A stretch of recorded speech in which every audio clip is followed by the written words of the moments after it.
Serangan drone Rusia kembali mengguncang wilayah Kupiansk dan sekitarnya. Dalam serangan terbaru, sistem drone FPV Thunderstorm Leska milik kelompok pasukan barat Rusia disebut telah menghancurkan sejumlah besar peralatan tempur serta personel tentara Ukraina. Menurut laporan dari prajurit penjaga resimen ke-121 Divisi ke-68 Rusia, operasi pemburuan terhadap kendaraan militer dan militan Ukraina dilakukan tanpa henti, baik siang maupun malam. Menghancurkan musuh secara aktif dibantu oleh sistem kontrol FPV Thunderstorm Leska yang berbasis pada serat optik. Demikian keterangan resmi yang disampaikan melalui unggahan Telegram pada Kamis 24 Juli 2025. Belum ada tanggapan resmi dari pihak Ukraina terkait insiden ini.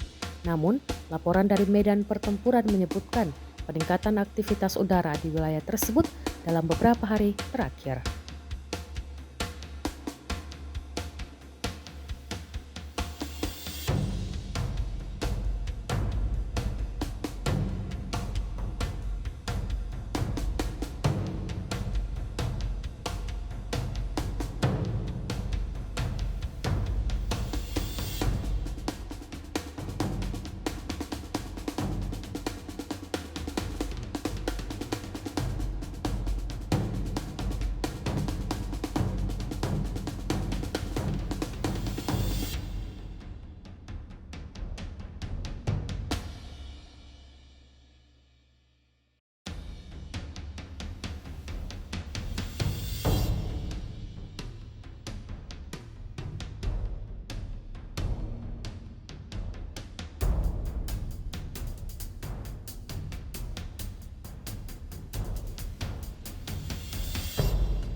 Download Tribun X sekarang, menghadirkan lokal menjadi Indonesia.